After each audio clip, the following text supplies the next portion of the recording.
أعوذ بالله من الشيطان الرجيم. بسم الله الرحمن الرحيم.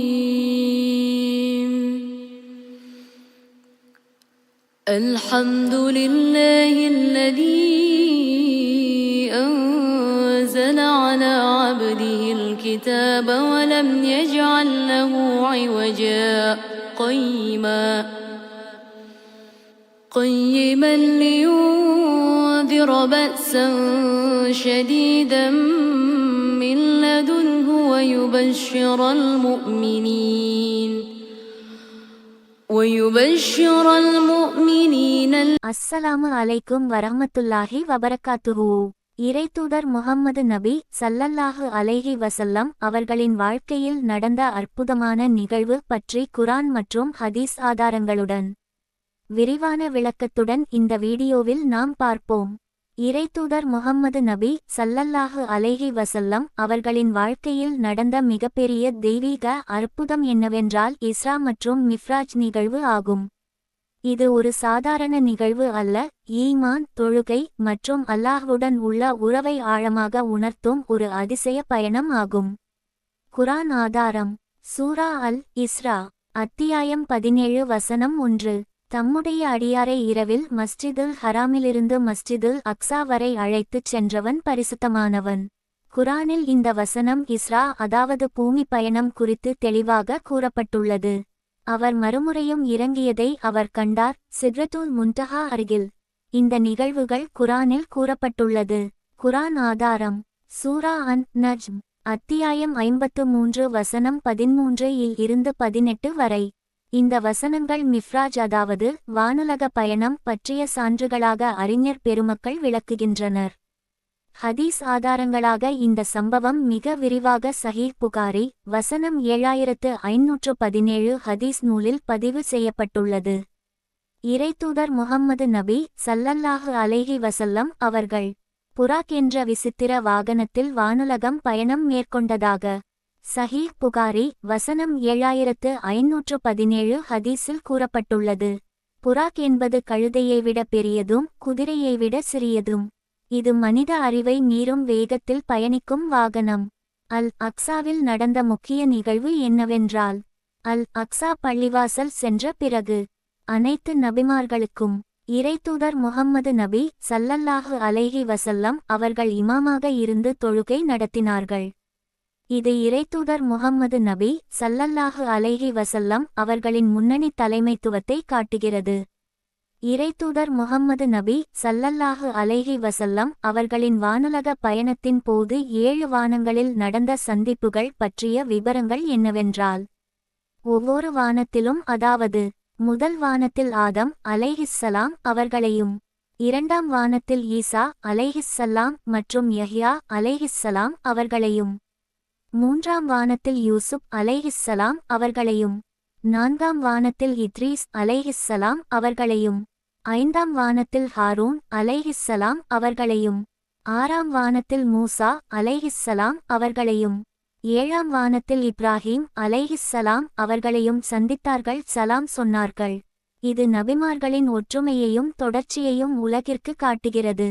குர்ஆனில் சித்ரத்துல் முன்தஹா என்று குறிப்பிடப்பட்டுள்ளது, அதாவது வானுலகத்தின் இறுதி எல்லை. அங்கு மனித அறிவு சென்றடைய முடியாது. இந்த இடமானது குர்ஆனில் சூரா நஜ்ம் என்ற 53வது அத்தியாயம் 13 மற்றும் 25 வசனத்தில் குறிப்பிடப்பட்டுள்ளது. இந்த நிகழ்வின் போதுதான் அல்லாஹ்விடமிருந்து தொழுகை கடமை ஆக்கப்பட்டது. ஆரம்பத்தில் 50 தொழுகைகள் கட்டாயமாக்கப்பட்டது.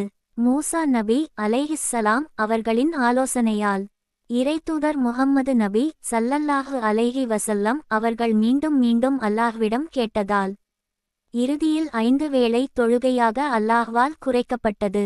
ஆனால் 5 வேளை தொழுகைக்கு 50 வேளை தொழுகைக்கான உரிய நன்மைகள் கிடைக்கும் என்று அல்லாஹ் கூறுகிறான்.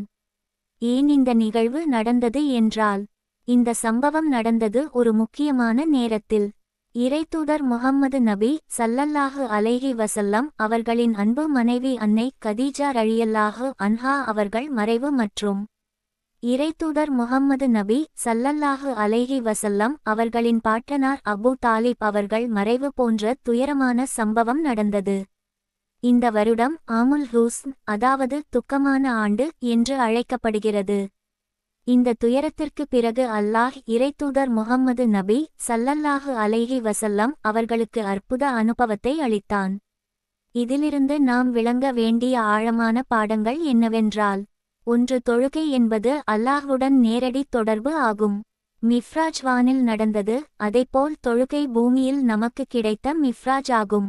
2, சோதனைக்கு பின் நிச்சயம் இலகு ஏற்படும் என்று சொல்வதைப் போல் தாயிஃப் நகரத்தில் நடந்த துன்பமான நிகழ்வுக்கு பின் இந்த அற்புதம் ஏற்பட்டது. 3, இறைத்தூதர் முஹம்மது நபி ஸல்லல்லாஹு அலைஹி வஸல்லம் அவர்களின் உயர்ந்த நிலை. 4, மற்ற நபிமார்களுக்கும் தலைவராக நின்றார்கள். 5, ஈமான் சோதனை. இந்த வானுலகம் பயணம் பற்றி கேட்டபோது பலர் சந்தேகப்பட்டார்கள். ஆனால் அபூபக்கர் ரலி அவர்கள் மட்டும் உடனே நம்பினார். அதனால் அவருக்கு சித்தீக் என்ற பட்டம் கிடைத்தது. இறுதியாக, இஸ்ரா மற்றும் மிஃப்ராஜ் என்பது ஒரு அற்புதம் மட்டுமல்ல, இஸ்லாமின் இதயம் என்று சொல்லலாம். தொழுகை, ஈமான், நம்பிக்கை இவை அனைத்தையும் ஒரே நிகழ்வில் ஏற்பட்டது. இறுதியாக, இறைத்தூதர் முஹம்மது நபி ஸல்லல்லாஹு அலைஹி வஸல்லம் அவர்களது வாழ்க்கையில் நடந்த அற்புத நிகழ்வு பற்றி குர்ஆன் மற்றும் ஹதீஸ் ஆதாரங்களுடன் விளக்கமாக இந்த வீடியோவில் நாம் இதுவரையில் பார்த்தோம். இன்ஷா அல்லாஹ் இத்துடன் இந்த காணொளியை நிறைவு செய்வோம். இன்ஷா அல்லாஹ். இந்த டிவி சேனலில் உங்கள் வியாபாரம் மற்றும் தொழில் சார்ந்த விளம்பரத்தை கொடுத்து உங்கள் ஆதரவை தருமாறு கேட்டுக்கொள்கிறோம். இந்த டிவி சேனல் தமிழ் யூடியூப் சேனலுக்கு நீங்கள் அனைவரும் தொடர்ந்து ஆதரவு தருமாறு கேட்டுக்கொள்கின்றோம். மேலும் உங்கள் ஃப்ரெண்ட்ஸ் அண்ட் ஃபேமிலிக்கு ஷேர் செய்யவும், லைக் மற்றும் சப்ஸ்கிரைப் செய்யவும். அஸ்ஸலாமு அலைக்கும் வரஹ்மத்துல்லாஹி வபரகாத்துஹு. அஊது பில்லாஹி மினஷ் ஷைத்தானிர் ரஜீம். بسم الله الرحمن الرحيم.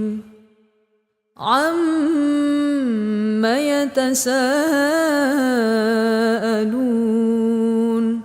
عن النبأ العظيم الذي هم فيه مختلفون كلا سيعلمون ثم كلا سيعلمون ألم نجعل الأرض مهادا والجبال أوتادا وخلقناكم أزواجا وجعلنا نومكم سباتا وجعلنا الليل لباسا وجعلنا النهار معاشا وبنينا فوقكم 7 شدادا